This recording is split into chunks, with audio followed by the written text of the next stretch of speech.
পৃথিবীতে যান, প্রত্যেকে বলে ছি ছি ভারতবর্ষে কি চলছে। আমার ভাবতে লজ্জা লাগে, কারণ আমি নিজেকে একজন দেশভক্ত মানুষ হিসেবে গর্ববোধ করি, আমি একজন ইন্ডিয়ান হিসেবে গর্ববোধ করি, আমি একজন ভারতীয় হিসেবে গর্ববোধ করি। আজকে সংবিধানটাকে টুকরো টুকরো করে দেওয়া হয়েছে, জাতির ইতিহাসকে ভুলিয়ে দেওয়া হয়েছে, গান্ধীজিকে ভুলিয়ে দেওয়া হয়েছে। সুভাষচন্দ্র বোসের জন্মদিনে আজও ওরা জাতীয় ছুটির দিবস ঘোষণা করেনি।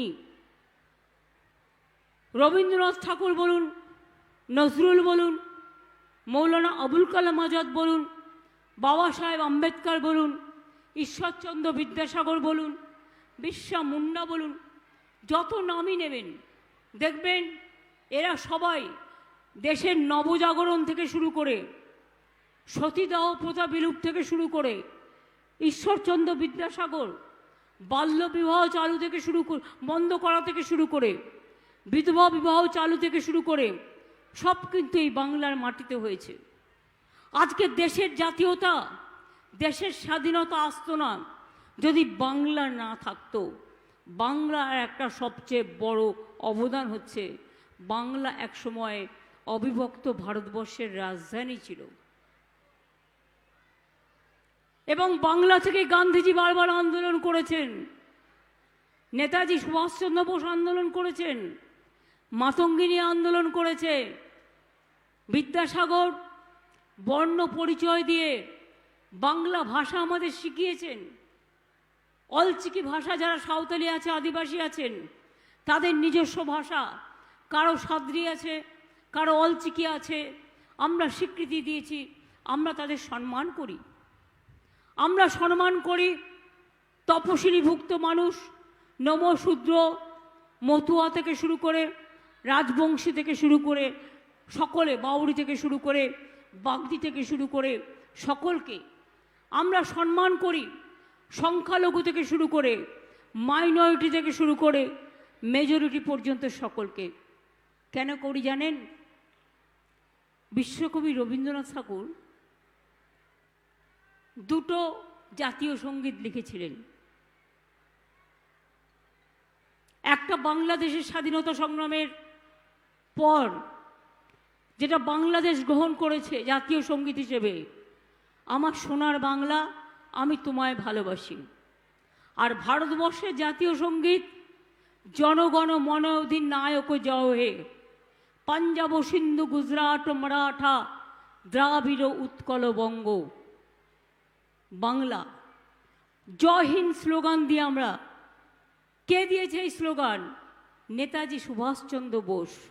ইন্ডিয়ান ন্যাশনাল আর্মি কে তৈরি করেছিলেন? নেতাজি সুভাষচন্দ্র বোস। তখন তিনি স্লোগান দিয়েছিলেন জয় হিন্দ, যা আজকে সারা পৃথিবী বলে। বন্দে মাতরম কার লেখা? তিনিও বাংলার, বঙ্কিমচন্দ্র চট্টোপাধ্যায়।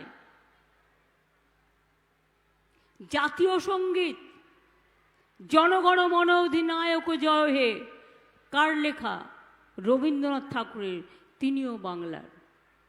এই বাংলার সাথে বিজেপির ম্যাচ করে না। কেন করে না বলুন তো? ওদের ওয়েভ লেন্থটা আলাদা, আর বাংলার ওয়েভ লেন্থটা আলাদা। এক একটা রাজ্যের এক একটা নিজস্ব বিশেষত্ব আছে। বাংলার বিশেষত্ব হচ্ছে প্রত্যেকটা জেলার এক একটা বিশেষত্ব আছে। মালদার বিশেষত্ব যেমন আম আর আমসত্ত্ব অথবা রসকদম্ব, সেই রকম বীরভূমের মনে করুন বিশেষত্ব আছে মা তারাপীঠ, তারাপীঠের মন্দির, কঙ্কালী তারা, ফুলেশ্বরী মন্দির, নলাটেশ্বরী মন্দির, বক্রেশ্বর মন্দির, পাথর চাপা, দাতা পাথর চাপার জায়গা, নানা জায়গা, নানা সমৃদ্ধে ভর্তি। বর্ধমানে গেলেই পাবেন সীতাভোগ, মিহিদানা, একেবারে ল্যাংচা থেকে শুরু করে ওদের মতো সমস্ত তাঁতি, সুজলা সুফলা। এই বাংলা ধন ধান্যে পুষ্পে ভরা, আমাদেরই বসুন্ধরা, তার সবটাই বাংলা। বিজেপির টার্গেটই হচ্ছে বাংলাটাকে বদনাম করে দেওয়া। আর মালদায় আমি দুঃখিত হলেও একথা সত্য, তৃণমূল কংগ্রেস জন্মের পর থেকে মালদায় দুটো পার্লামেন্ট সিট আছে, আমরা কোনোদিন মালদায় একটা পার্লামেন্ট সিটেও জিততে পারিনি। একটা বিজেপি আর একটা কংগ্রেস ভাগাভাগি করে নেয়, অথবা আগে কংগ্রেস দুটোতেই জিতত। কিন্তু মালদায় আমরা কি কাউকে বঞ্চিত করেছি? কেউ বলতে পারবেন যে মালদায় লক্ষ্মীর ভাণ্ডার পান না? কেউ বলতে পারবেন কন্যাশ্রী পান না? কেউ বলতে পারবেন কৃষক ভাতা পান না? কেউ বলতে পারেন শিক্ষাশ্রী পান না? কেউ বলতে পারেন ঐক্যশ্রী পান না? কেউ বলতে পারেন সবুজশ্রী পান না? কেউ বলতে পারেন সমব্যথী পান না? কেউ বলতে পারেন রূপশ্রী পান না? সবটাই ভাগ করে নিই আমরা, কারণ আমাদের মধ্যে কোনো ভেদাভেদ নেই। আপনারা গত অ্যাসেম্বলি ইলেকশনে আমি আপনাদের কাছে আমার আমসত্ত্ব চেয়েছিলাম, আপনারা দুহাত ভরে দিয়েছিলেন এবং তার জন্য আমরা কৃতজ্ঞ। তার জন্য আমাদের সরকার ক্ষমতায় এসছে, তাই আমরা এনআরসি আটকাতে পেরেছি। আজকে আমাদের সরকার যদি ক্ষমতায় না থাকতো, তারা আসামে 19 লক্ষ হিন্দু বাঙালিকে বাদ দেওয়া হয়েছে ভোটার লিস্ট থেকে, সেই রকম আমাদের এখানেও হতো, আমরা এটাকে আটকে দিয়েছি। এবং আপনারা জেনে রাখবেন, এই জন্য বলছি দিল্লিকে বদলান, দিল্লিকে পাল্টান, দিল্লিতে পরিবর্তন দরকার। কারণ গ্যাসের দাম 1000 টাকা, এরপরে হবে 2000 টাকা, বিনা পয়সায় চাল, বাহবা নন্দলাল, 1000 টাকার গ্যাসের দামে ফুটছে বিনা পয়সায় চাল। এই তো নন্দলাল, মোদির গ্যারেন্টি। ঘরে ঘরে গ্যাস, কিন্তু সে গ্যাসের দাম কত মানুষ ছুঁতে পারে না। জিজ্ঞেস করুন, সব ওষুধের দাম বেড়েছে, হার্টের ওষুধের দাম বেড়েছে, খোঁজ রাখেন। কোলেস্টেরলের ওষুধের দাম বেড়েছে, খোঁজ রাখেন। ব্লাড প্রেশারের ওষুধের দাম বেড়েছে, খোঁজ রাখেন। ব্লাড সুগারের ওষুধের দাম বেড়েছে, খোঁজ রাখেন। অ্যান্টিবায়োটিক্সের দাম বেড়েছে, খোঁজ রাখেন। আমরা বাংলা রমজান মাসেও আমরা সুফল বাংলা দিয়ে অনেক জায়গায় অনেকটা কমে আমরা ফল ডিস্ট্রিবিউট করি। আমাদের অনেক জায়গায় মা ক্যান্টিন আছে, মাত্র 5 টাকায় ডাল ভাত তরকারি, সাথে একটা ডিম। কেন্দ্রকে জিজ্ঞেস করুন, জিনিসের দাম এত বেড়ে গেছে, তার জন্য মোদিবাবু একটুও কি মাথা ঘামাচ্ছেন? বেকারে 2 কোটি বেকারকে চাকরি দেবে বলেছিল, একজনকেও দেয়নি। উপরন্তু আমরা যাদের চাকরি দিচ্ছি তাদের চাকরি খেয়ে নিচ্ছে, আবার খেয়ে নিয়ে উল্লাসিত হয়ে বলছে বোমা ফাটাবো। আমি বলি, বুঝতে পারিস না, ঘুঁটে পড়ে গোবর হাসে।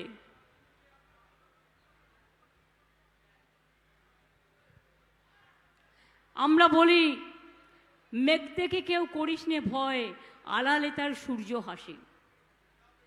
এই কথাগুলো ছোটবেলায় পড়েছিলাম, নিশ্চয়ই এর মধ্যে যুক্তি আছে।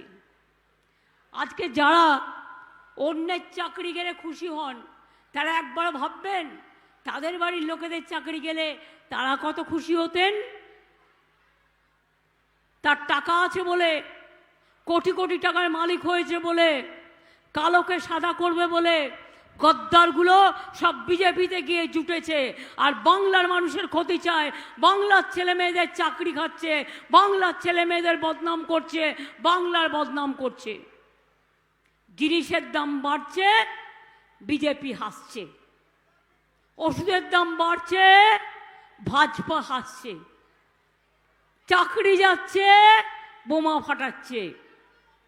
আগামী দিন আসছে, দেখবেন বিজেপিও কাঁদছে। দিন খুব সামনে, 2টো ইলেকশন এসে গেছে, বিজেপি ধসে গেছে। আর কত গায়ের জোর? ভারতটাকে তো পুরো গণতন্ত্রের জেল বানিয়ে দিয়েছে।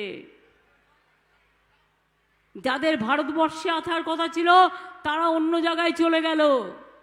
কেন গেল? বলছে না, এটা মানা যায় না, বিরোধী দলের কণ্ঠরুদ্ধ করতে হবে। এজেন্সিদের দিয়ে সব এজেন্সিকে কিনে নিয়েছে। বিচারের শেষ জায়গাটা সেটাও পর্যন্ত দখল করতে চায়। এই অবস্থায় যদি বিজেপিকে না পাল্টান, পরিষ্কার বলে যাচ্ছি, আর যদি সংখ্যালঘু ভাই বোনেরা আপনারা নিজেদের মধ্যে ভোট ভাগাভাগি করে কিছু তৃণমূল আর কিছু কংগ্রেসকে দেওয়ার চেষ্টা করেন, তাহলে কোনোদিন বিজেপিকে হারাতে পারবেন না, আর ভারতবর্ষ বাঁচবে না, এটা মাথায় রাখবেন। কখনো কখনো সিদ্ধান্ত নিতে হয়। যদি এনআরসি আটকাতে চান, বিজেপিকে হারাতে হবে। যদি কে বাদ দিতে চান, বিজেপিকে হারাতে হবে। যদি ইউনিফর্ম সিভিল কোড না চান, বিজেপিকে হারাতে হবে। যদি দেশে থাকতে চান, বিজেপিকে হারাতে হবে। যদি নাগরিক অধিকার চান, বিজেপিকে হারাতে হবে। যদি ভারতবর্ষের সংস্কৃতিকে এক রাখতে চান, বিজেপিকে হারাতে হবে। তপশিলি জাতি, আদিবাসী জাতি, সংখ্যালঘু, ওবিসি থেকে হিন্দু মুসলমান কেউ বাদ যাবেন না। কারো কোনো অস্তিত্ব থাকবে না, সবাইকেই ওরা ঘাট ধরে বের করে দেবে। একটা হিন্দু ধর্মের আমদানি করেছে, ওরাই নাকি হিন্দু ধর্মের সব। বলুন তো কোথায় ছিল? যখন স্বাধীনতা আন্দোলন হয়েছিল তখন তো বিজেপি পার্টিটা জন্মায়নি। যেন মনে হয় আমরা কেউ আর হিন্দু নই। আমরা যে রোজ মা দুর্গার পুজো করি, কি পুজো আসছে তো সামনে, নিশ্চয়ই সবাই তৈরি হচ্ছেন এখন থেকে। এই কিছুদিন আগে ঈদ চলে গেল, বড়দিন চলে গেল, আপনাদের সবে বরাত চলে গেল, এরপর দুর্গা পুজো আসছে। আমরা দুর্গা পূজা করি না, আমরা লক্ষ্মী পুজো করি না, আমরা সরস্বতী পুজো করি না, আমরা শিবের পুজো করি না, আমরা মা শীতলার পুজো করি না, আমরা রক্ষাকালীর পুজো করি না। হিন্দু ধর্ম শেখাচ্ছেন আমাদের। যারা ইতিহাসের ছাত্রছাত্রী সবাই জানেন, ভারতবর্ষের তপবন থেকে ভারতীয় ধর্মের উদ্বোধন হয়েছিল, ভারতীয় শিক্ষার উদ্বোধন হয়েছিল, যাকে বলা হয় ঋক সাম যজু অথর্ব বেদ। বেদের 4টে পাঠ আছে। তাই কবি নজরুল ইসলাম লিখেছিলেন, কোরআন পুরাণ বেদ বেদান্ত, কোরআন পুরাণ বেদ বেদান্ত, বাইবেল ত্রিপিটক, গ্রন্থ সাহেব জেন্দা বেস্তা, পড়ে যাও যত শখ। সবাই সব ধর্ম পড়ো। সব কিছুর মধ্যে যে কথা রামকৃষ্ণ পরমহংসদেব বলেছেন, সেই কথাই নেতাজি বলেছেন। যে কথা স্বামী বিবেকানন্দ বলেছেন, সে কথাই গান্ধীজি বলেছেন। যে কথা বাবা সাহেব আম্বেদকর বলেছেন, সে কথাই মৌলানা আবুল কালাম আজাদ বলেছেন। যে কথা হরিচাঁদ ঠাকুর বলেছেন, সে কথাই রঘুনাথ মুর্মু বলেছেন। যে কথা বিরসা মুন্ডা বলেছেন, সে কথাই মনে রাখবেন আমাদের সমাজের কেউ না কেউ বলেছে। কথাটা হয়তো একটু অন্যভাবে হতে পারে। রামকৃষ্ণ পরমহংসদেব বলেছিলেন, যত মত তত পথ। অর্থাৎ নানা ভাষা, নানা মত, নানা পরিধান, বিবিধের মাঝে দেখো মিলন মহান। রামকৃষ্ণ পরমহংসদেব বলেছিলেন, কি বলেছিলেন? ওরে টাকা মাটি, মাটি টাকা। তিনি বলেছিলেন, ওরে মাকে কেউ মা বলে, কেউ বা মাদার বলে, কেউ বা আম্মা বলে, তফাৎ তো এইটুকু। জানেন তো, একটা শব্দ সারা পৃথিবীর মানুষের কাছে পরিচিত, সেটা হচ্ছে মা। জল, কেউ জলটাকে জল বলে, কেউ পানি বলে, কেউ বা ওয়াটার বলে, তফাৎ তো এইটুকুই। তাহলে কেন আমাদের মধ্যে রোজ দাঙ্গা সুরসুরি থাকবে? কেন আমাদের মধ্যে এনআরসি নিয়ে ভাগাভাগির খেলা করতে দেওয়া হবে? কেন আমাদের মধ্যে কে করবে, কেন আমাদের মধ্যে ইউনিফর্ম সিভিল কোড নিয়ে আসবে? কেন সংবিধান ভেঙে দেওয়া হবে? কেন ইতিহাস ভুলিয়ে দেওয়া হবে? কেন রবীন্দ্রনাথকে ভুলিয়ে দেওয়া হবে? নেতাজিকে ভুলিয়ে দেওয়া হবে? গান্ধীজিকে ভুলিয়ে দেওয়া হবে? দূরদর্শনকে গেরুয়া করে দিয়েছে, রেল লাইনগুলোকে, রেল স্টেশনগুলোকে গেরুয়া করে দিয়েছে। কি বলছেন? যারা ত্যাগী সাধু পুরুষ তারা গেরুয়া পরে। আজকে গেরুয়া পরে ঘুরে বেড়াচ্ছে চোর ডাকাতগুলো, চোর ডাকাত মাফিয়াগুলো। এদের মনুষ্যত্বের কোনো দাম আছে? নেই। তাই ওরা একটাই কথা জানে, যত পারো মিথ্যে বলে যাও। যেরকম ওয়েবলেসের কায়দায়, গোয়েবলেসের কায়দায় একটা মিথ্যে বারবার বলতে বলতে ভাবছে সত্যে পরিণত হবে। আরে একটা জিনিস একবারই হয়, বারবার হয় না। আম গাছে কখনো আমরা ফলে?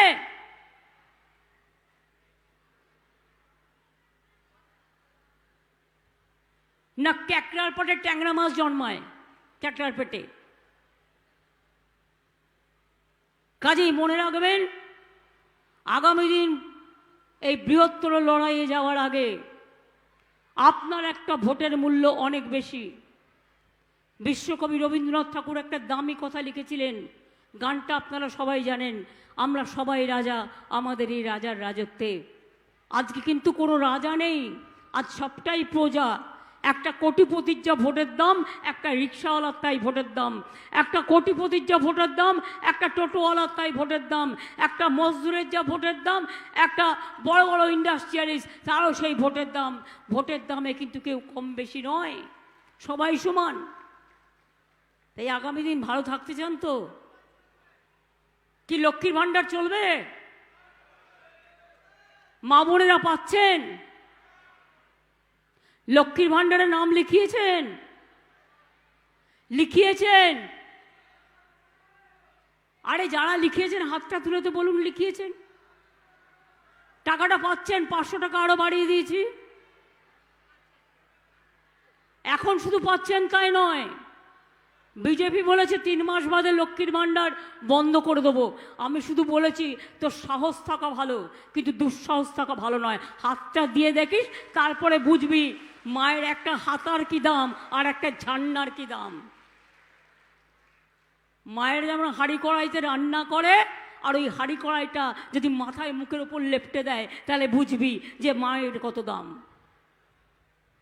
এ টাকা মায়েদের আত্মসম্মানের, মায়েদের গর্বের। যতদিন বেঁচে থাকবেন পাবেন। এখন পাবেন 60 বছর পর্যন্ত। এবারই 60 বছর যাদের হয়েছে, এপ্রিল মাসে 6 লক্ষ মহিলার 60 বছর হয়ে গিয়েছিল। আমি বলেছি হবে না। স্টেট কন্যাশ্রী যেমন স্কুলে আছে 1, কলেজে আছে কন্যাশ্রী 2, বিশ্ববিদ্যালয় আছে কন্যাশ্রী 3, তেমনি মা বোনেদেরও 60 বছর পর্যন্ত থাকবে লক্ষ্মীর ভাণ্ডার 1। আর 60 বছর হয়ে গেলে যতদিন বেঁচে থাকবেন ততদিন হবে লক্ষ্মীর ভাণ্ডার 2। সাইকেল সবাই পায়, স্মার্ট কার্ড সবাই পায়, ওবিসি রিজার্ভেশন যাদের আছে সব সুযোগ সুবিধা আপনারা পান, মেধাশ্রী পান, যোগ্যশ্রী পান, কৃষকরা 10,000 টাকা ভাতা পান, বয়োজ্যেষ্ঠরা ভাতা পান। যতটা সম্ভব আমাদের সমস্ত টাকা বন্ধ করে দেওয়া সত্ত্বেও আমরা বিনা পয়সায় রেশন দিই। আমরা 5 লাখ টাকা করে চিকিৎসায় করবার জন্য বিনা পয়সায় স্বাস্থ্যসাথী স্কিম করে দিয়েছি। এমনকি যারা বাইরে কাজ করে তাদের যাতে স্বাস্থ্যে কোনো অসুবিধে না হয়, তাই পরিযায়ী শ্রমিকদের জন্য আমরা 5 লক্ষ টাকা করে আলাদা একটা স্কিম করে দেবো। তার কারণ সেইটা ওদের হাতে থাকলে ওরা বাইরে নিজেদের ট্রিটমেন্টটা করতে পারবে। মালদার মানুষ দেখেছেন, যখনই বাইরে কোনো মানুষ বিপদে পড়েছে, কে আপনাদের পাশে ছুটে এসছে? কে ছুটে দাঁড়িয়েছে? ডেড বডিগুলো বহন করে নিয়ে আসা সবচেয়ে কঠিন কাজ, মনে রাখবেন। খুব দুঃখের সাথে, কষ্টের সাথে ডেড বডি বহন করে নিয়ে আসতে হয়, কিন্তু সেক্ষেত্রেও আমরা এসে পাশে দাঁড়াই। আমাদের স্কিম আছে, আমরা পরিবারগুলোকে সাহায্য পর্যন্ত করি এবং করে যাব। যতদিন বাঁচবো করে যাব। আমার পরেও যারা তৃণমূল কংগ্রেস করবে তারাও করে যাবে, তার কারণ এটাই আমাদের দলের আদর্শ। বিজেপি যতই বদনাম করার চেষ্টা করুক, যখন দেখে সোজা কথায় কাজ হচ্ছে না, তখন ব্যাকা পথ নেয়, ভাবছে গোয়েবলেস হয়ে গেছে। রোজ বলো তৃণমূল চোরায়, আরে চুরিটা করলো কোথায়? প্রমাণটা দেখাও। আমি তো বারবার বলেছি, ক্ষমতা থাকলে মোদি বাবু, আমি ওপেন দাঁড়িয়ে বলছি, একটা শ্বেতপত্র বের করো। 350 সেন্ট্রাল টিম বাংলায় পাঠিয়েছ, কিচ্ছু ধরতে পারিনি। তা সত্ত্বেও তোমরা 100 দিনের কাজ বন্ধ করে দিয়েছ। তোমরা আমাদের 1,74,000 কোটি টাকা আটকে রেখে দিয়েছ। তোমরা বাংলার বাড়ি বন্ধ করে দিয়েছ। তোমরা রাস্তা তৈরি করার কাজ বন্ধ করে দিয়েছ। আর এখন বলছো দুয়ারে রেশন দেওয়া যাবে না, ওটা নাকি বেনিয়ম, তুমি যা বলবে তাই হবে। এতে কি ইচ্ছে মতো নাকি? বলছে মাছ খেতে বন্ধ করে দেবো, মাংস খাওয়া যাবে না, মাছ খাওয়া যাবে না, ডিম খাওয়া যাবে না।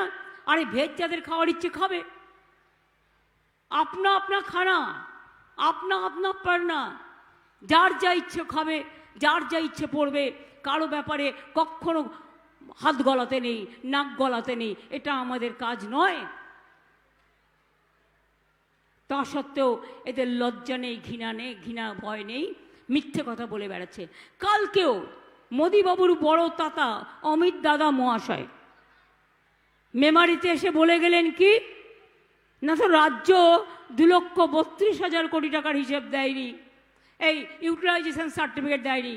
আমি পাল্টা চ্যালেঞ্জ করে আগের মিটিংয়ে বলে এলাম হরিশ্চন্দ্রপুরে চাঁচলে, যে রাজ্য আমাদের সরকার আসার পর থেকে একটাও ইউটিলাইজেশন সার্টিফিকেট পড়ে নেই। হয় আপনাকে ক্ষমা চাইতে হবে, আর তা নাহলে জনগণের কাছে নাকে খত দিয়ে বলতে হবে যা বলেছি মিথ্যা বলেছি, আর কোনোদিনও বলবো না। আর আপনাদের ক্যাগ রিপোর্টের 4.1 ধারায় কি বলা আছে? 52,000 কোটি টাকা 32টা ডিপার্টমেন্ট তারা অডিট, তারা এখনো পর্যন্ত ইউটিলাইজেশন সার্টিফিকেট জমা দিতে পারেনি। আগে আয়নায় নিজের দিকে তাকান, তারপরে অন্যদের বলবেন। তাই মনে রাখবেন, তৃণমূল কংগ্রেসের মতো পার্টি এদেশে কেন, সারা পৃথিবীতে দুর্লভ। একটা ঘর সংসার চলতে গেলে, একটা সংসারে 5 জন ছেলে মেয়ে থাকলে, একটা একটু দুষ্টু হয়, একটা একটু বেশি মিষ্টি হয়, আবার একটা আধা আধি হয়। কেউ দুষ্টুমি করলে তার কান মুলে দিন, কেউ দুষ্টুমি করলে তার বিরুদ্ধে আমরা অ্যাকশন নিতে ছাড়ি না। কিন্তু বিজেপি যত দোষ, আজ পর্যন্ত একটা অ্যাকশন নেয়নি। গুজরাটের দাঙ্গায় হাতে রক্ত মেখেছে, হাতরাসে এখনো কেউ বিচার পায়নি, জ্বলিয়ে দিয়েছে মেয়েদের।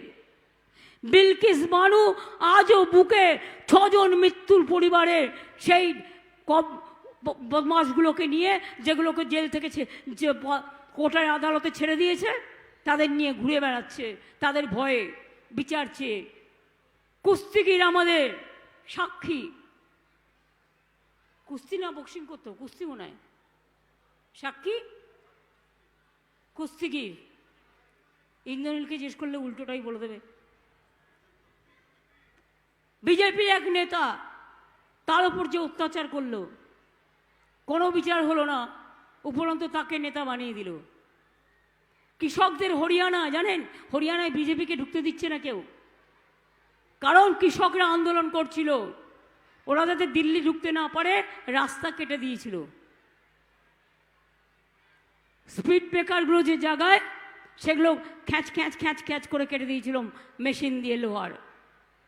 তাই বিজেপিকে ওরা এখন ঢুকতে দেয় না। এই অবস্থায় বিজেপি সারা ভারতবর্ষ দুর্মিশ হয়ে গেছে।